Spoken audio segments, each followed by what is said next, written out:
So the original plan was to document this collection of songs, and what set it apart from the first album, there were a few things. One, there was more guitar, so we had introduced Colin into the band more fully. You know, his parts were more active. He was writing more parts. The songs themselves are a little bit more rockin', less improvisation.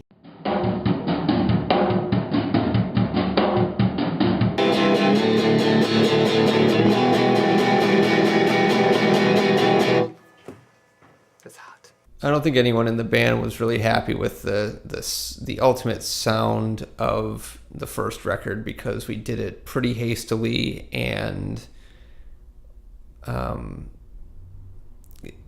when we started really playing a lot, we realized that it didn't sound how we sounded live. So my vision for this record was to make it as close to how we actually sound live as possible. Is that the right place though?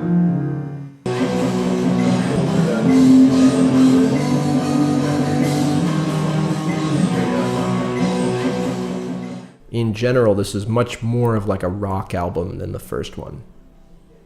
So, you know, the vision was to like make that happen, you know, make it rock. That proved to be pretty challenging, actually.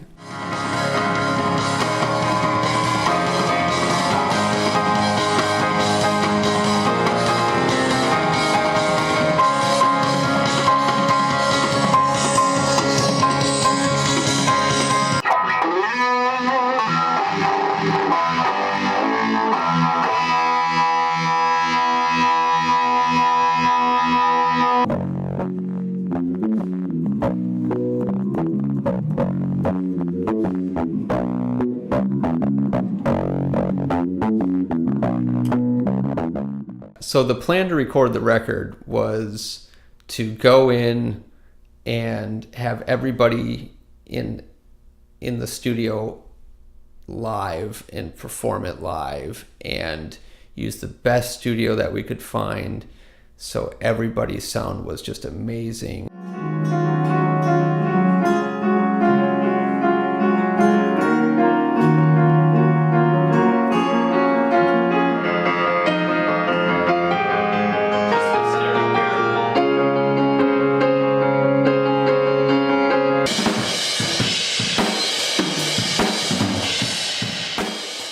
So we had this whole concept of recording at Wellspring Sound. You know, they have this huge main room that we're going to use for drums, and then this pretty large isolation room for piano.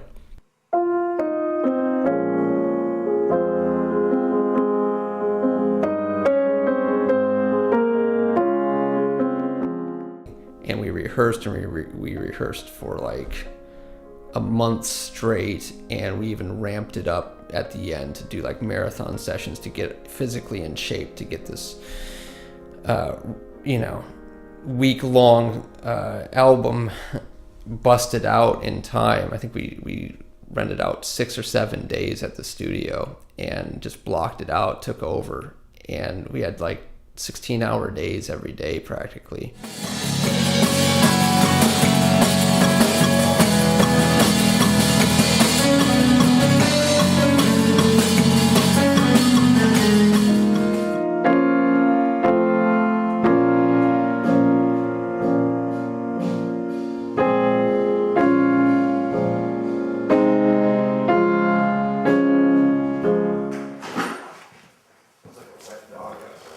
We had done a lot of rehearsal, and a lot of preparation, and it still, when we got in the studio, felt enormous. It still felt like this was a big project, and we couldn't have possibly rehearsed it enough. All right, everyone ready? Oh man. Yeah, we didn't need those for anyway. All right, here we go. Rolling.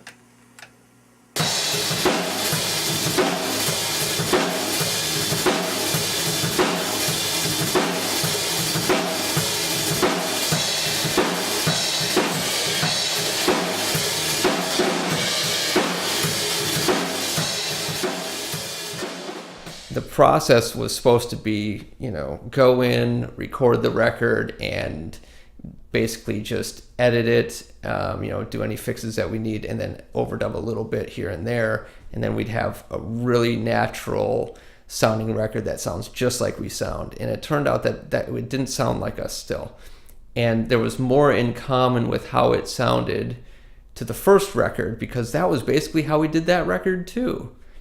And so I had to kind of go back and reassess, like, how are we going to make this sound more like we sound?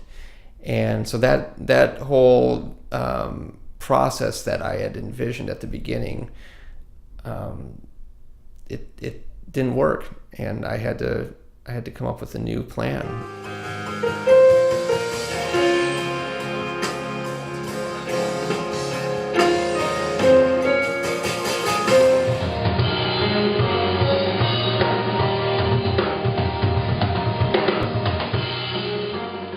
We laid down the basic tracks in 2008, right? And the initial push for that was to do it as perfectly and as accurately kind of representing our sound as we could. And when we started playing with Max, I think that kind of put a shadow for me on a lot of the stuff that we had laid down, because Max fit my vision of what these songs could sound like.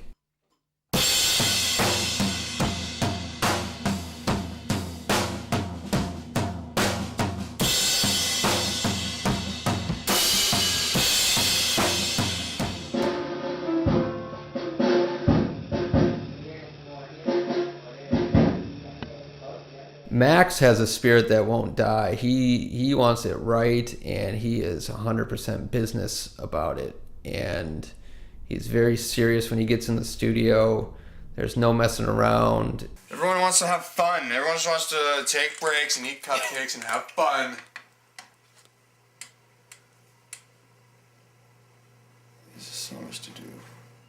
He is like a CEO of a company, and he just goes in and says, this is what needs to be done. I need to do this, and then do it again. And he's just very militant about getting it right. And I love that, because there's no compromise there. There's no, is that good enough? He wants it to be his best, and he always gives it his best, and I think that really shows through on the record.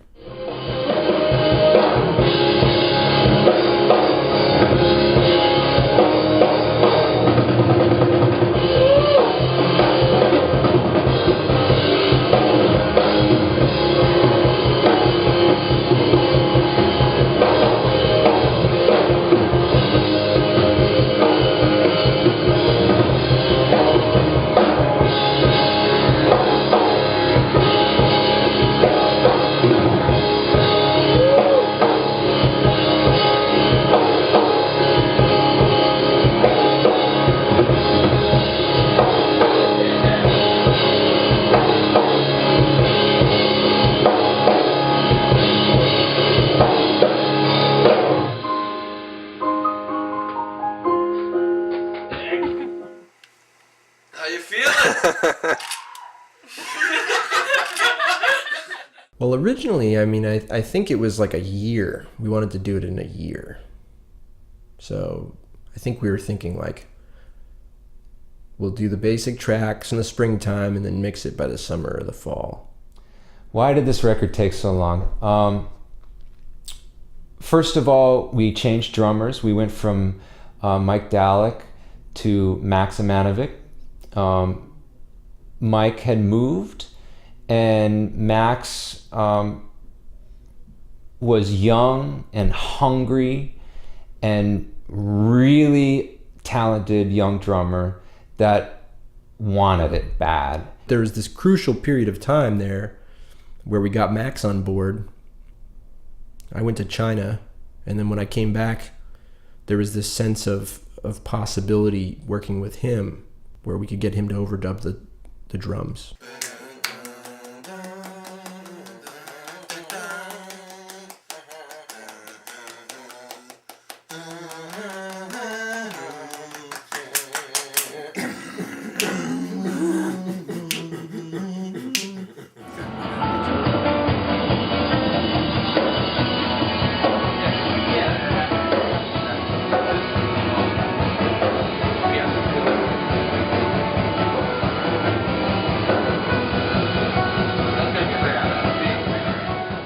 I had the fortune of coming in after essentially everything had already been recorded, give or take, like, a few guitars. But, the composition had been done, and drums before me had been done. So that was a really important piece, which meant that we had to transition, and that takes time. Things changed in everybody's lives, and we ended up getting Max as a drummer, and he brought some really great vision to the project as well, and that helped get on a new path to get the record done.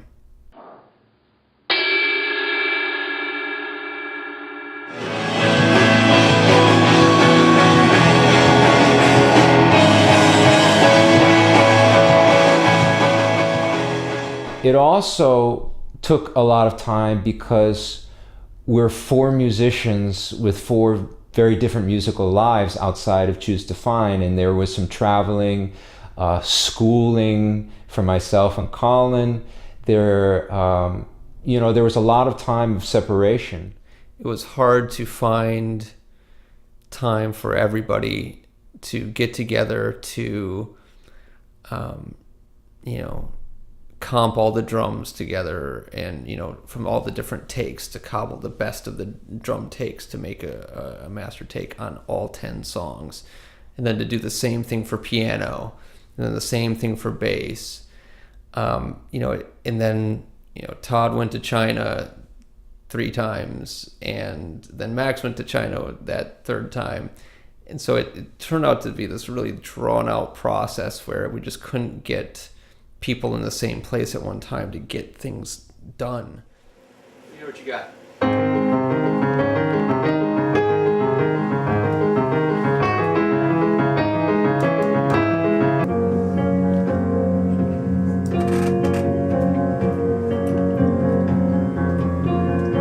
Is that where I came in?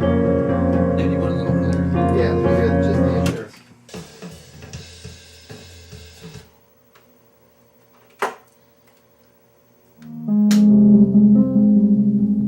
On this. 'Cause I hear it right there. Yeah. It also takes a great deal of money to develop a project like this when the intention of the band is to really get it right. And it's been in some ways a frustrating process because the 4 of us know we have something very special, but at the same time we knew we couldn't release something that we didn't feel 100% about. The initial delay of not finishing it right away, I think, was this giant kind of unfathomable blessing that we were given, because now we can get Max involved and really make the stuff sing and rock out, and the consistency that he brought to the table allowed everything to come more alive.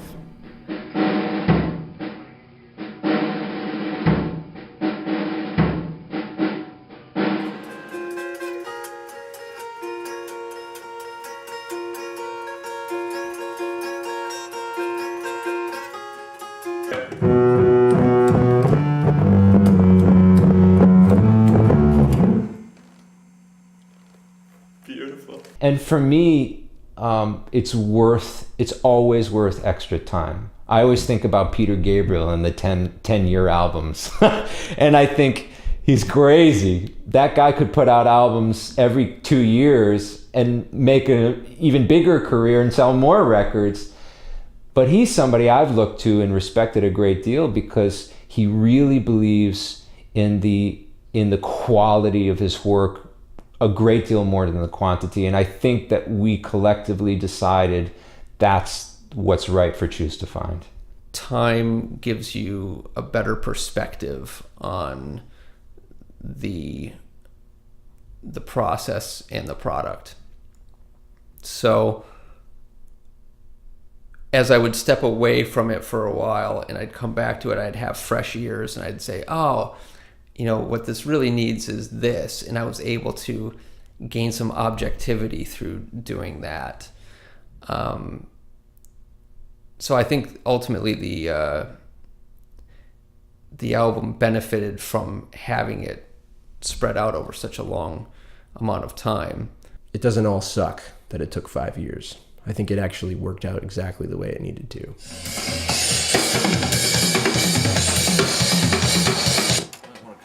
I came in right at the end of the fill. Are you trying to...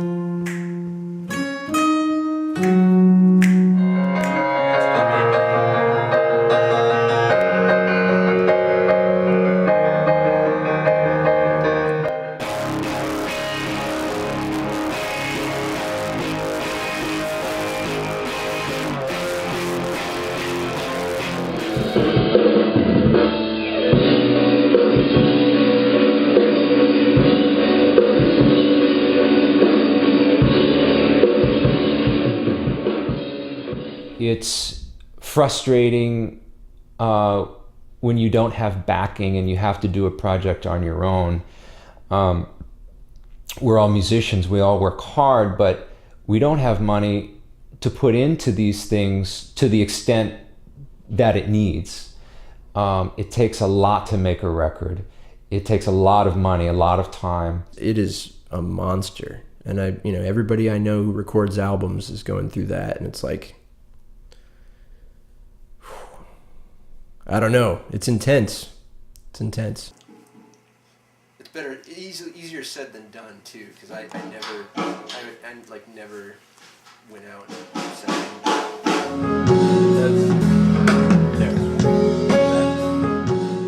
This record would not have been possible if it weren't for the help of friends and family and the people that really believe in this band. And that means the world to us. I know it means the world to all four of us.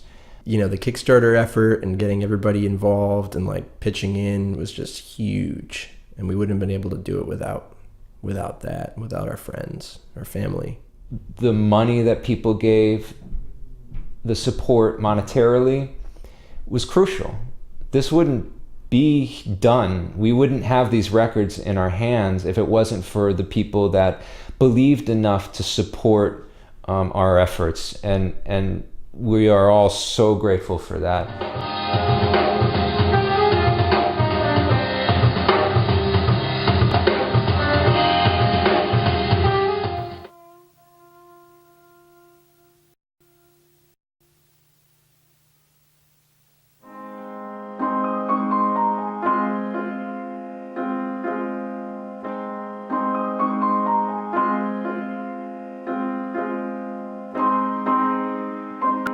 It's a very hard group to record, just because the piano is a very tough voice to balance with really loud instruments. We get to the end of those 3 days, and we've got enough takes of the full band, and enough drum takes. But the piano still sounded like crap, or it sounded like crap. And we needed to basically wheel the piano out into the big room and do the whole album over again. So, it was taxing for me to do take after take for those first 3 days, but then to have to go back and re-record the whole album in this very different mindset, because I was coming into it thinking like, oh, I'm going to get the energy of the whole band all at once, which is a different energy than laying down, your own thing, recording things separately. So I just wasn't prepared for that.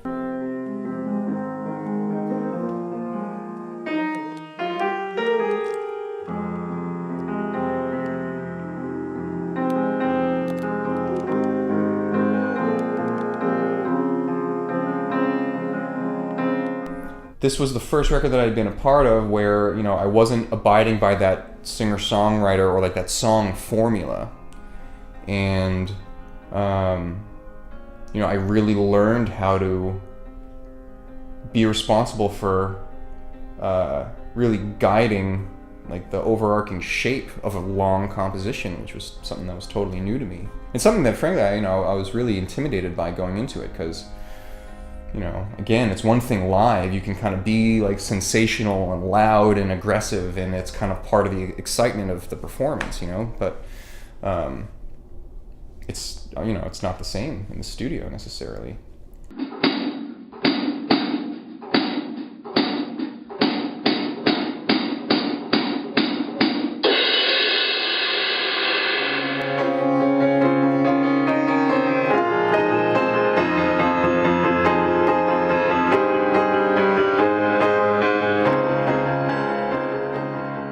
Personally, we found our own personal limitations within the music, but we've certainly found our limitations as a group. And actually, that turned out to be really exciting because it pushed us to work harder and to start to rethink some things as well. But we also, I think, one of the most important things was found that the voice that we had been working so hard on was really working.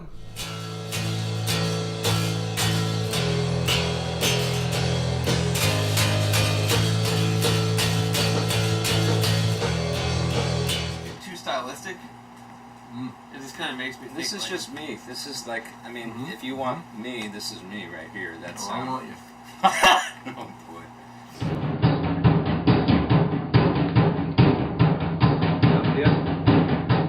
For Max, you know, when he's laying down the drums and you know, he's knocking it out in a weekend at Q Division. I think he wanted a lot of like kind of direction where to go, because he's giving 100% of his physical, mental abilities, like, and just nailing the stuff. Asking Todd, what should I play here? And him going, well, whatever you're feeling. for the most part. You know, I remember many moments during those few days that we did the drums where, you know, I didn't necessarily want to do what the drums had done before me, but I wanted to offer something else, and, you know, it wasn't coming to me immediately. I wasn't hearing it, bro.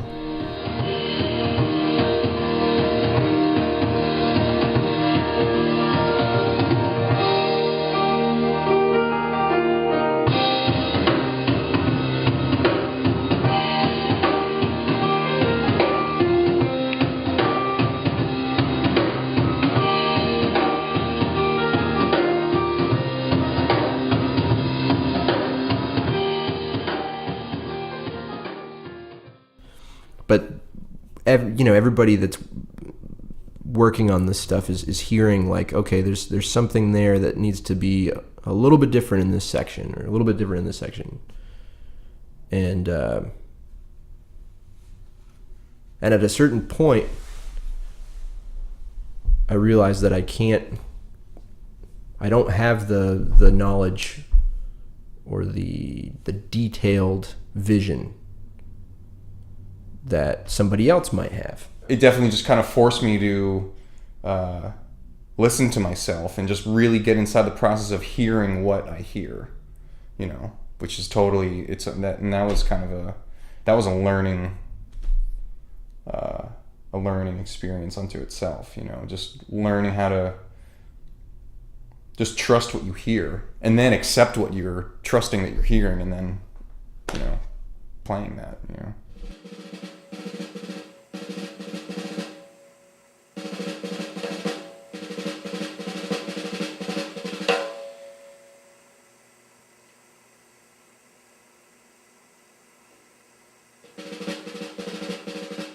The other challenge is coming back later on in the process and not feeling like I had total understanding of what was coming out. I thought the record might have some continuity issues because we recorded this at 14 different studios, and obviously it took 4 years to record it, and, you know, 2 different drummers and a bunch of different engineers. I thought that in the end that we're going to have some serious problems making this sound like one cohesive statement. I feel that the sound and the vibe is something that I really haven't heard before. And I think to listen to a record, especially something that has been in the works for 5 years, you never know what the end result is going to be. John Evans, who mixed the record, did an amazing job of kind of reining all of those errant tracks in, and then Brian Gardner also did the same thing with the 2 songs that John didn't mix for us. So with those 2 guys right there, they deserve a lot of the credit for making the project come together in the end from using all these different ingredients.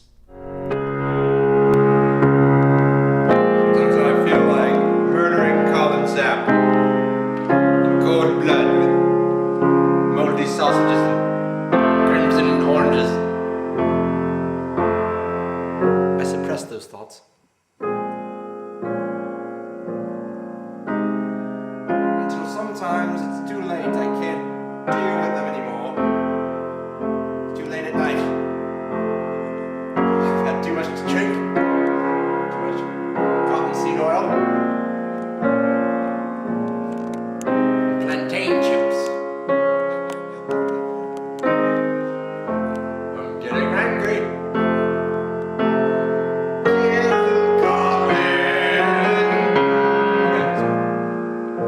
Getting piano sounds here. Yeah? Alright. No, Todd is pretty much, you know, the musical counterpart to what I hear. You know, like, his songs are great. I hear his music on repeat in my mind, and you know, it's so awesome to be working on that music, because he gives me so much freedom, and he trusts me to do some stuff with it. Like the epic mixing session, watching Rafi and Colin, you know, doing their thing for like 48 hours straight while I'm like passed out on the couch.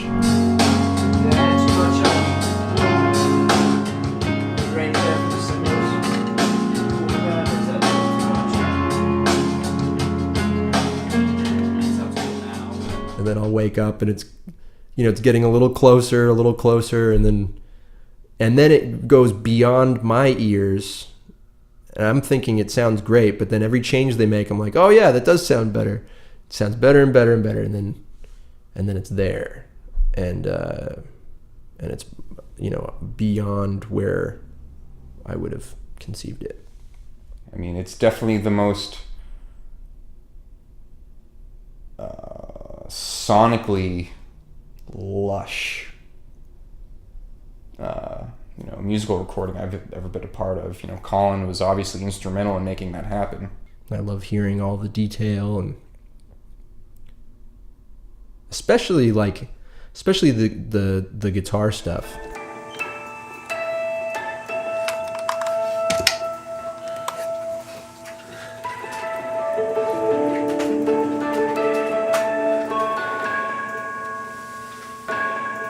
Trying out tons of ideas and playing, you know, lots of different guitars and lots of different amps and some synthesizer stuff, and then overdubbing, you know, marching percussion, and it was a lot of fun to explore those different things, where in the past it's been more like, okay, let's just record this record, get these songs down, and get it out of here. There was a lot more experimentation, and you know, the attitude of let's do this right permeated the entire process.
to give the tracks to Colin, have him lay down the guitars in a separate place, separate time, separate room, and then to get the stuff back and to hear new things every time. And I'm like, how many guitars did you lay down on this? You know, and it's like 1,500 guitars. Like, I can just pick out these different parts that I never heard before. And so it's like this Christmas present that you keep getting to open up, where it's like, this is something that, it's like a song that you conceived, and yet here's all this added beauty that's like making it real and making it better than. So there's all these weird layers of that. Like, I feel like I'm part of something that's way bigger than me. The things that are still most impressionable to me when I listen to it is the like the sonic portraiture, I like to call it. You know, if you think of like a painting having its foreground and middle ground and background, you know, I really appreciate the depth of a lot of these soundscapes that are offered to you if you think of like the tune as like a painting or a composition. I'm really fond of like the depth that was achieved.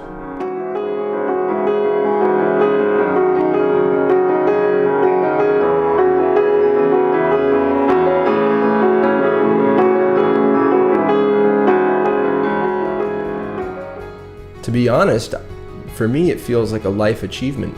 You know, it feels like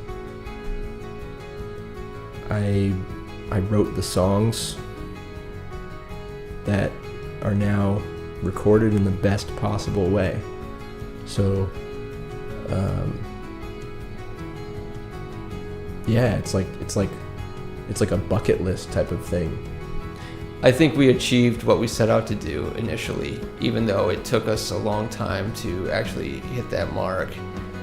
In the end, I absolutely think that it sounds like Choose to Find on the best day of our lives. Everybody is just hammering on all cylinders, and it just sounds great.